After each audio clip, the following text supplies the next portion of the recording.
Hi, everyone. Welcome to the Super Feeler podcast. My name is Lori, and I'm super excited today to be joined by Elaine, who is a listener of the podcast and says that she listens to it all the time at work, which is awesome.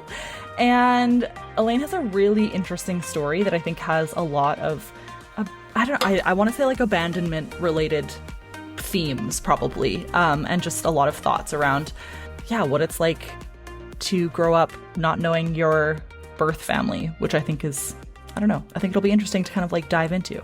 So really glad you reached out. Do you want to just tell us a little bit about yourself, just get us started off?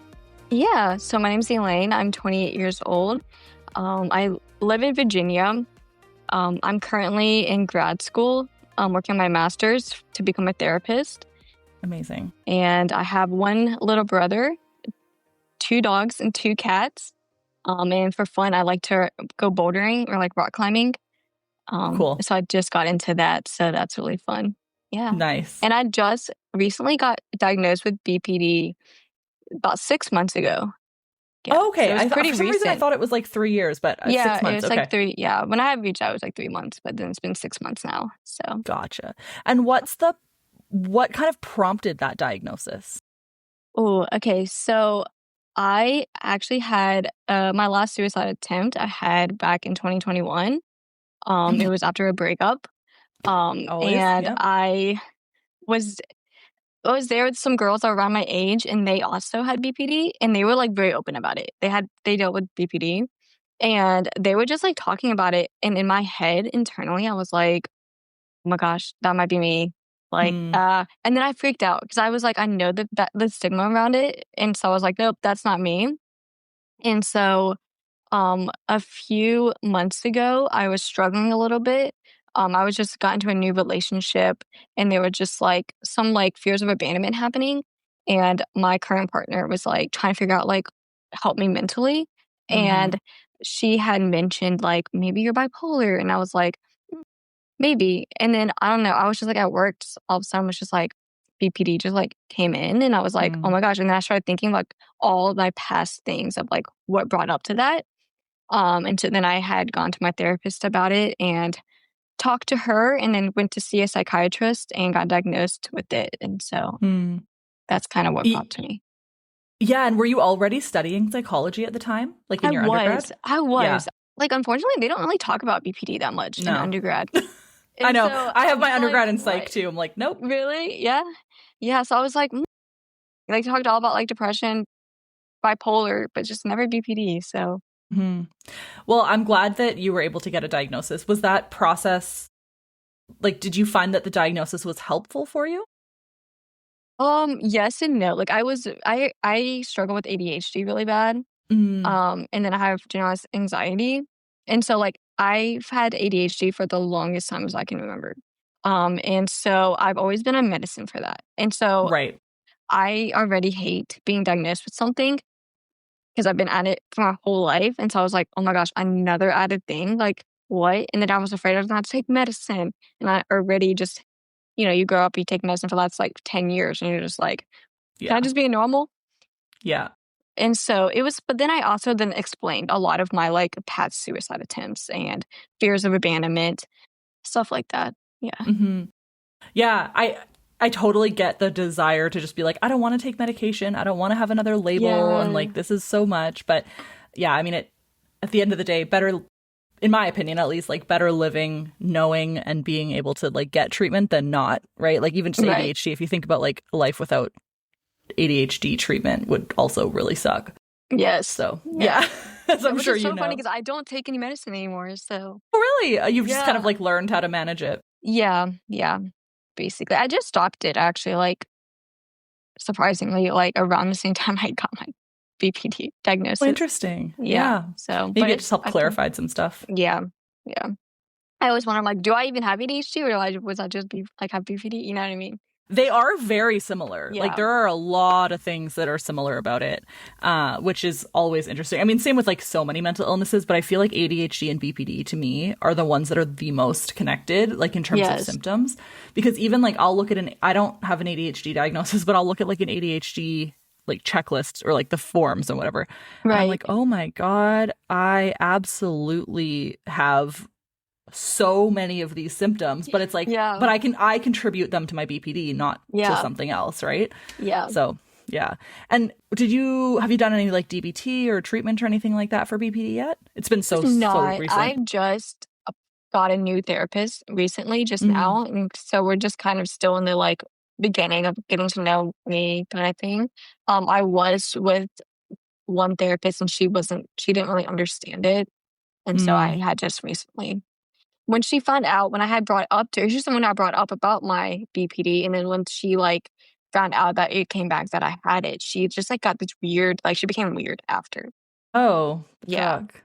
Yeah. So I was Yeah. like, Well, good okay. job for you for being like, okay, Yeah. this isn't working, because that's hard to Yeah. do. Yeah. Yeah. Oof. Yeah, the stigma runs deep, doesn't it? Hmm.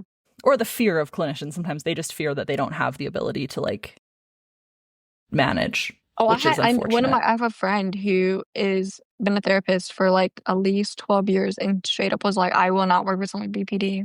Yeah, She's like so scared of people with BPD. So I was like, wow, it's insane.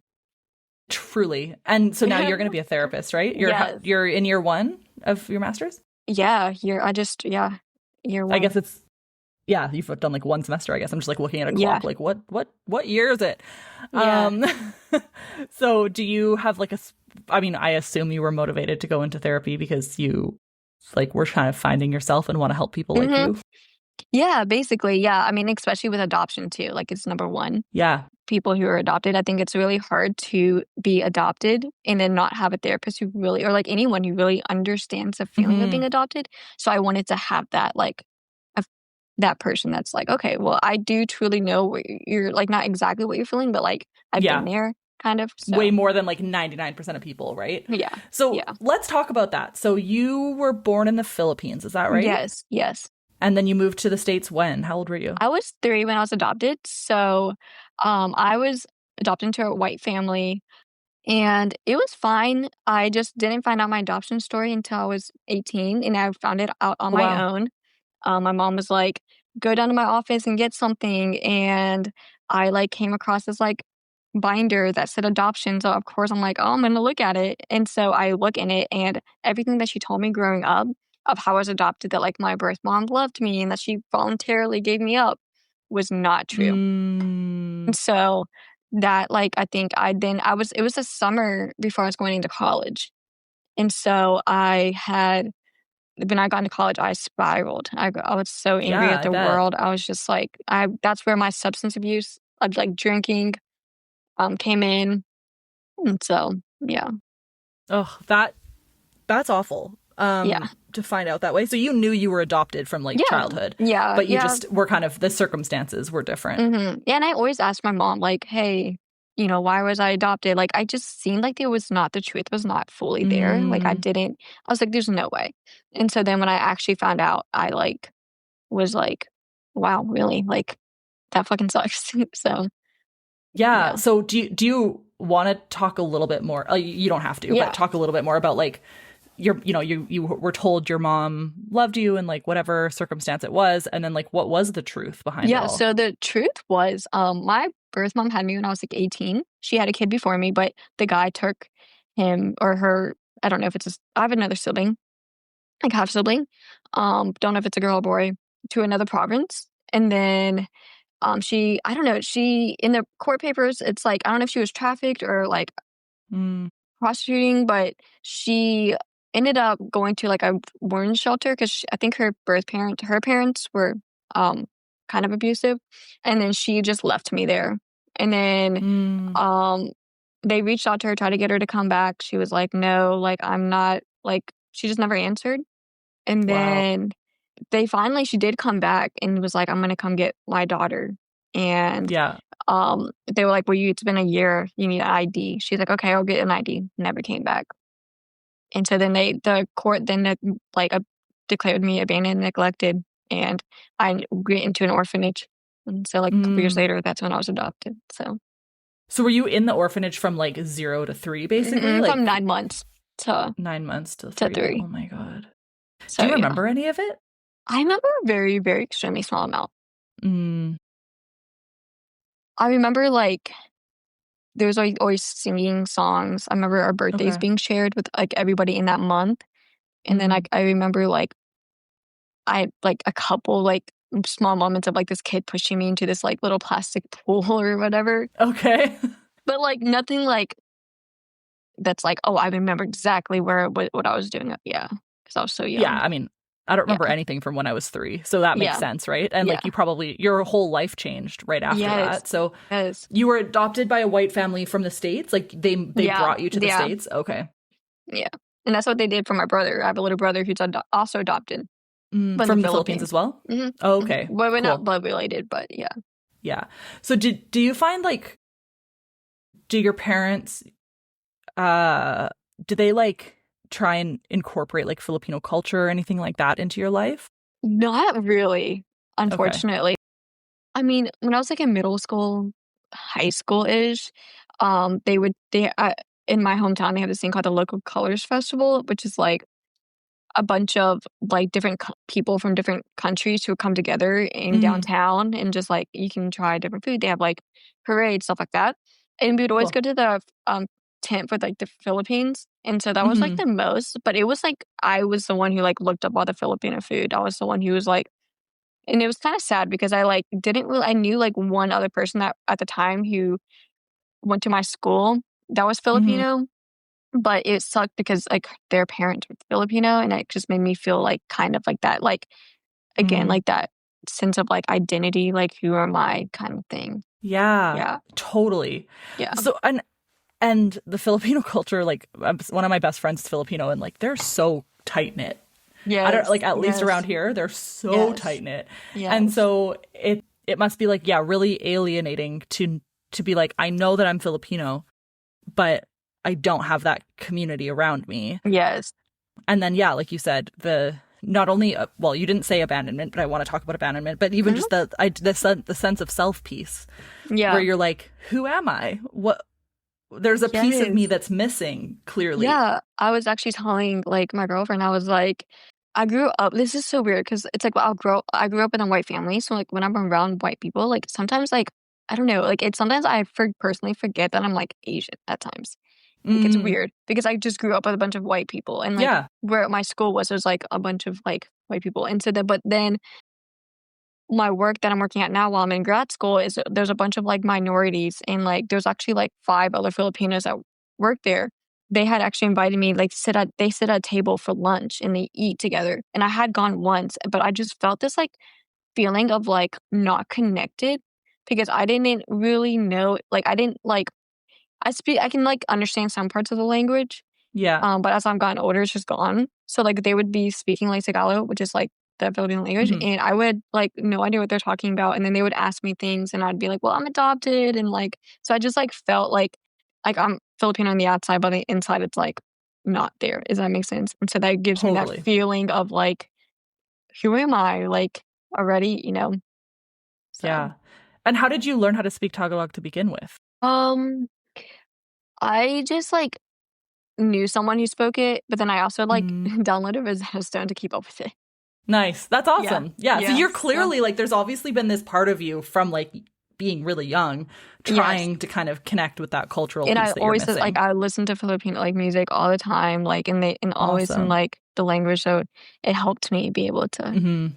learn That it. would for sure. Yeah. So you said you feel like kind of not like you're sitting at that table full, like with Filipino people and you feel like an outsider in some ways. Mhm. Do you also feel like an outsider when you're in a room full of white people? Well, absolutely. Yeah, Right. absolutely. Yeah, So like there's kind of no place where you feel like you're 100% yes, I was actually yourself. talking to someone, I was like, how, like, sometimes if I'm in a room, like, white people, I'll just be, like, making a joke, like, "Wow, I'm the darkest bitch here." Yeah.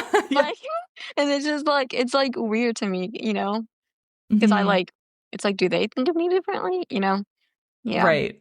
Yeah, that Um, must be really hard um, to just never like feel totally with your own people. yeah. Like Yeah. whatever that is, you don't like, Mhm. whether that's like people who are adopted or people who are Filipino or people who whatever, Mhm. like to never know exactly what you're doing, like, or Yeah. who you should be with, right? Do Right. you ever think about trying to find your birth mom? I have many times. Like, I'll go through phases where I'm like, I'm Mhm. going to look like, there was one time I literally went for like a whole week, like 4 hours in the day, take a break, another 4 hours, just like trying to find because I have my original birth certificate, but every time I Uh, look it up, it's like nothing really appears. And I've done the like 23andMe one time. right, because yeah, that I was wondering And about I that. actually found some birth cousins. They were like very, very small amount percentage. And I actually got to go up and meet them in New York City. They live in New York City. No way! So my best friend and I at the time, we went, it was actually back in 2021. We went to, yeah, 2021. We went to New York City to visit my birth cousins. And we were sitting That's there trying so to figure cool. out, like, am I from, do I know, are we related from my mom's side or my dad's side? So Right, and did they know? no, we were trying to figure it out, but they like, half of them were like, "I think it's your dad's," and half of them were like, "I think no, I think it's your mom." Right. So Yeah. you're like, "Okay, I don't know, I whatever." don't know, but And it's cool that you're, like, related. yeah, totally. It So must be, like, so nice to, like, find somebody that you're, like, actually mhm. related to, right? Yes. Um, and then what's your relationship with your adopted parents like? Like, your Oh, parents, I guess. man. So, my dad passed away a couple years ago, and then my mom, we were really close, like, growing up, but she is, a bit narcissistic at times.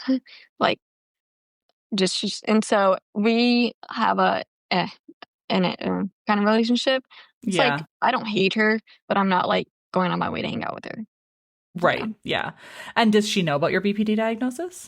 she actually does not because Oh, she would either invalidate it or she would be like, "No, that's not it. right. You I'm a this or good that." mom. That can't be possible. Exactly. Yeah. Yeah, yeah. And Yeah. what about I your mean, brother? she Are you just close with she him? just found out. Like she just told me like at my graduation was like, I just realized that adoption has trauma.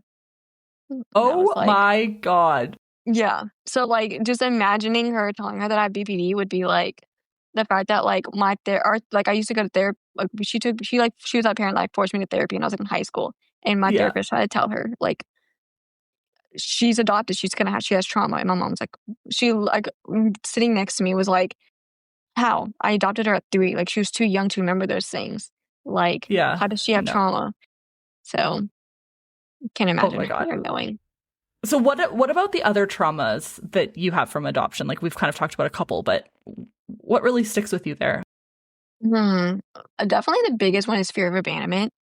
Yeah. The biggest one. That is probably the biggest one. Just like, and then, I don't know, like just the feeling of like I said, people just assume that you're adopted and then your life is great, you're saved. And there's like everything that happened Mm, before you were adopted just never happened.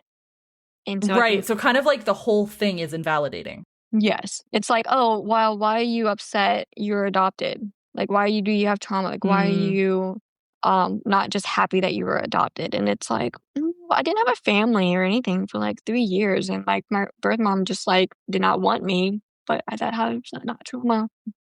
well, But and 3 years yeah, is like very important mother-daughter yes, connection points, right? yes, Like yeah, that. And then also, I mean, who knows, right? You're in an orphanage. There could be mm-hmm, trauma happening there every day too that you yes, you may not even remember, but like it sticks yeah, with you, right? yeah.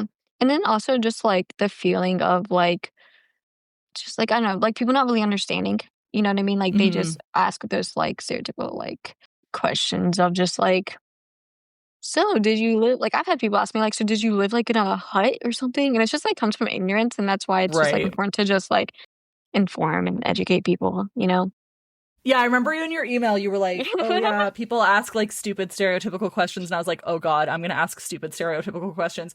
So have I No. asked stupid stereotypical No, questions so actually far? no, no, Okay. no, not at all. Like if No, I not at have, you all. can tell me. That's fine. No, you Um, haven't. yeah, I know a couple people who've been adopted, and my father-in-law is actually adopted too. Mhm. And it's funny because like he doesn't really talk about it. Like I Mhm. think just because he's like older and whatever. Yeah. But yeah, I cannot imagine knowing and especially finding out in the way that you found out. Like Right. you're you thought it was a completely different story and then you turn 18 and they're like, just surprise, like actually she didn't want you and she just abandoned you, like literally. Mhm. To then have to like rethink think through all of the narrative that you had, right? Yeah. I don't know. Is that kind of how that Yeah, felt? basically, yeah. I mean, and in fact, I always do wonder, like, would my mom have even told me the truth if I hadn't even just found it myself? Um, Right. and so I'm like, well, would I still be here at 28 just being like, oh, yeah, my birth mom loved me and voluntarily gave me up? But I Hmm. am happy that I did find the truth though. Like, even though that brought a lot of like anger, I'm Hmm. happy to know that like, okay, well, it sucks that that is the truth, but it helps me, like, understand too kind of a little bit of, like, why like, my BPD diagnosis and stuff like that. So which might I mean, I heard one of your podcasts, you were talking about how you always knew from, like, a younger age that you kinda had BPD. Something was wrong. Yeah. Yeah, and so, like, when I was, like, thinking about it, I'm like, even when I was in, like, preschool and I would get dropped off, I was that kid that, like, cried, and I was Hmm. so afraid that my mom was just gonna leave, like, she was not gonna come like, my mom always picked me up at 5:30 every day, and if it was, like, 5:31, I was like, "Oh my gosh, she's not coming back, she left me here." And, like, in my mind, I'm, like, a kid, and I was, like, 4 or 5, but I didn't, like, realize, like, that's because of what my Hmm. birth mom did. Yeah. How would you realize Yeah. that, right? Like, Yeah. it's just something that your body knows, or your Yes. like subconscious brain knows, but you're not thinking as a 4-year-old like, this is because my mom left me. you Right, and I know? mean, even as a 28-year-old, like, I don't know if this is, like, an OCD thing or something, but, like, I'll, like, check and see when my mom was, like, last active to make sure she just, like, Mm, didn't just, like, die in a ditch somewhere. Like, I'm, like, that a yeah. fear of abandonment of, like, someone just, like, dying or, like, leaving. Oh yeah, I do that too. Yeah. Yeah. Do Not you? not with my mom, but with like other people. I'm like, if they don't answer right away, I'm like, oh, okay, they've died. Oh my god. And then I like panic and I go online Yes. and I check every single thing they may have said or done or whatever, and I'm like, oh my god. You're like, "When were you last active?" Literally, I'm like, Lori, it's fine. They just don't have their phone on. Like, calm the fuck down. Yes. But I Yes. don't. Yeah. And what's your relationship with your brother like? Because he's Super close. also adopted. Okay, so Yeah, did he have a yes. similar story? Like, I mean, you don't have to tell me a story if you don't want to, but Yeah, I mean, sorta, like, his birth mom just, like, dropped him off in front of the orphanage kinda thing oh, okay. in a car, but he doesn't talk about his adoption that much, and, I mean, we both don't really. We talked about it maybe one time, and it was, like, 8 years ago. Wow, interesting. Yeah. Yeah, I'm glad you're close though. That's awesome. Yeah. Yeah. Yeah. So, what would you want? Maybe let's start here. What would you want like adoptive parents to know about what experience their kids are going through when it comes to like the impacts on their mental health and trauma? Yeah, just knowing that, like, with adoption, it's, like, no matter what age you could be, like, adopted when you were, like, an infant, like, Hmm. 0 days old, and you're still gonna have trauma because you bond in the womb, like, of your birth mom, like, when you're pregnant and stuff, and so you already have that connection, and so when you are taking away from that connection and that, like, bond, it, like, triggers, like, abandonment and fear, and Hmm. just, like, being able to, like, understand that, like, if they want to find out their adoption story, if they want to know who their birth parents are, that you know that, like, most of the time, they're not because they hate you, not because Right. they, like, Yeah. want to try to find like, be with their birth parent or whatever. If they do, then, like, that's a different conversation. But, like, knowing that it's just curiosity. You know, you Hmm. knew you came from something else, so you kinda wanna, like, know where you came from. Like, we all wanna know where we Yeah. brought us up. And so I think as adopted parents, a lot of parents are kind of afraid to tell their like children the truth or talk about Hmm. adoption because they assume that like, oh, like they're just gonna, hate them and go to their birth parents. And it's like not always that Right. case. So Yeah. I feel like that's probably very rare that that actually happens. yeah, yeah. Because you still like you have a, I'm sure, I mean every family relationship is dynamic is unique, but like I'm sure you love your parents. Yeah, I love them. Yeah. Yeah, and you Yeah. spent 28 years with them, or 20 whatever, 25 5 years years. Yeah, with 25. them as Yeah. your parents, Yeah. right? Like that doesn't Yeah. change that part. No, it doesn't. Yeah, So and I'm super one for like blood relationships aren't any different than yes. like love Yes. relationships, but I Yeah. do think that there's maybe like a bit of a generational thing where they feel like, oh no, we're like blood related, like this is the most important thing. And I don't think our generation really feels that way. Right. Where it's like, I want to be with people who love me and I love back and that make me feel good about life and myself. Not like just the people that I was born to be around. Exactly. Yeah. And I see that. Like, I know that, like, with, you know, seeing friends and people who aren't adopted and having struggles with their family members, I know that, like, just because you are blood related doesn't mean that, like, everything's just always, like, great and everything. So, yeah. Truly. Yeah. And then you have a girlfriend, you said, right? Yes. Yeah. Yes. So how long have you guys been together? We just hit a year on December 1st. Oh, cute. Yeah. Congrats. Yeah. Thank you. So what's that been like? You're in school. It's been great. Yeah. Dating. So she's also in school too. So it's been nice. It's been great. It's because of her, like, just really helped me through my BPD. She's been very like open about, like, I am here to support it. I'm here for whatever you need. She was the one who was like listening to all these like different podcasts and different things about different mental health. And she's also a psychology. She's in her undergrad, but she's in psychology. It's just been great, very supportive. So that's good. Yeah, once you have people that are like curious and interested, it makes such a big difference. Yeah, where a lot of my BPD came out at in our, like, what kind of prompted that was actually our relationship. She was married before and then it's like currently separated, and she was struggling, like, kind of like sticking up for herself and like wanting to like still be friends with her ex and like all these things, and it caused like a lot of like this abandonment fear of just like, oh my are you gonna get back together with them? Yes, like I want to, like, why are you, and then I started spiraling, and I was just like, and there was times in our relationship where I, like, because of that, like, was like, I'm just gonna kill myself. Yeah. And that's like what I mean for me. That's what I always go to. That's like my quote unquote solution to every problem. Yeah, it's like, well, guess I'm gonna kill myself. It's like, that's not a solution, Lori. Good Lord. Yeah, so I was just like, I definitely had my thoughts, and like I even like kind of attempted even at that time when we were together, but not because it's like, obviously, you know, it's not because we're like trying to be manipulative. It's just like genuinely like how our body feels like in that moment. Yeah. It's the only coping mechanism we really, like, our brains automatically go to that coping mechanism. Yes. And it's messed up. I wish that wasn't the case. But like, I can have all the skills in the world and that's still where I'm going to jump if something bad happens. Yeah, and I would say suicide ideation and fear of abandonment are my like two main symptoms of like what I still struggle with. Yeah, those are hard. And then do you find that, because I know like with ADHD, there's a lot of impulsivity as well. Do you find that that's something that you struggle with? But it's like both. Yes. Yeah. And how does that show up for you? ADHD? Or just impulsivity? Oh, spending. When I found out my adoption story, I was really like angry. So I impulsively drank a lot. I used to just like recklessly have sex. Yeah. Me too.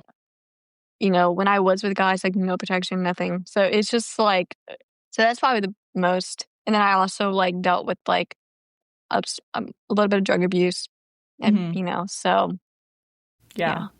It's wild, right? It's like totally. You're like, I got the full list. I'm gonna do it. You know what I mean? Like, yeah. I know. And it's again like one of those coping mechanisms that it's like, why am I like this? But here I am. Yeah. So you want to be a therapist, which I think is amazing. Yeah. Do you want to do like private practice, or do you want to work like specifically with adoption agencies? Like what's your kind of like plan? I want to be like more of a private practice. I'm afraid of like working with adoption agencies just because it is like, I don't want to really work with people who are like wanting to adopt, because I'm actually really against like adoption just because of my experience. Okay. Interesting.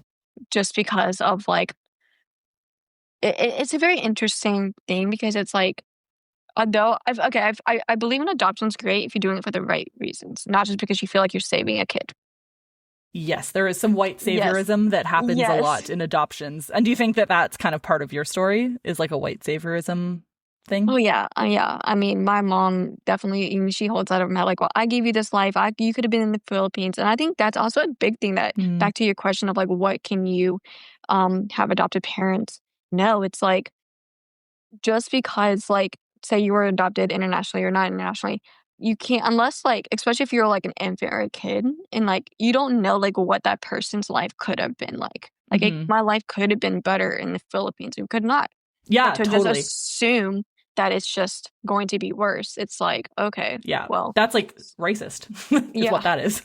And I feel like people think that, I mean, this is such a stupid, embarrassing cliche, but like I watch a lot of 90 Day Fiance, and like and every time like one of the Americans is like going to another country, they're like, oh, like I'm gonna bring them back to the States and like everything's gonna be so much better. And it's like, I don't think that you understand that, like, no offense to most people, but like the States isn't necessarily like the greatest country on earth.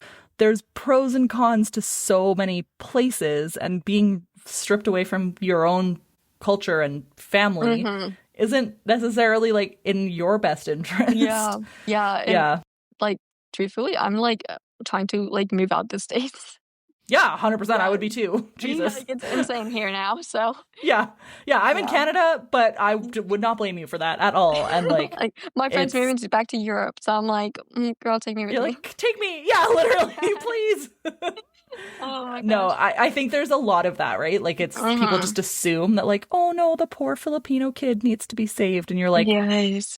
Like, not it's always not the case. Yeah, it's not always the case. Unfortunately, yeah, like it sucks that these kids don't have a family. Yeah, but 100%. But it's like, don't do it just because you think you're being a savior to them. They don't need a savior. They need just love and understanding of like their traumas and stuff like that. Yeah. So are there other reasons that you're anti-adoption generally? Or just the white saviorism? That's a big one. I think just like, I don't know. I think that's just a big one because that's all I see. I grew up Catholic. I don't practice anymore. And so like they are just so big about that, and I'm just like making you feel guilty. You know what I mean? Like, oh, there's this like poor orphanage kid that like wants to like, and so like I said, it all just comes down. So like I wouldn't say I'm 100% against adoption. It's just as long as you're doing it for the right reasons. Yeah. And like you're in the benefit of the kid, not for yourself. For sure. Totally. Yeah. I think, similarly with fostering kids, like my husband and I have like we're not on a list or anything, but like we don't want kids ourselves, but we've thought about like fostering kids, and because there's so many people that need a like safe, supportive environment with actual unconditional love. Yes. Not like, I want to save all the poor children, and even that has like ethical dynamics, and there's a lot of people who do it for the wrong reasons, right? I don't want people to, I also don't want kids to like spend their entire life in an orphanage without that love and support, right? Yeah, so it's like I mean, I do get that. Like there is that little part of me that is like, I mean, if I could say, you know what I mean? But to actually go through with it, I like that, like I couldn't do that. But it also like, I think a big thing is like also like we had stated like that's big, like BPD is big in people who are adopted, just because that is like the first like you're neglected at whatever age. And so I think like parents being able to, and just people in general, like having that awareness of like they're going to have, they may or may not have some type of mental health issue due to adoption. Because like a lot of, like I said, a lot of parents also think like, not only am I saving, but also like, oh, I raised them to be this amazing person. Why are they just okay? Like, why are they not okay? So. Totally. And you're like, that, because that's not how mental health works. Yeah, exactly. Like there are definitely like factors in your upbringing that can impact your mental health, but some of it is also just like literally physical brain problems, and like no kid is perfect. So exactly. Yeah. Ugh.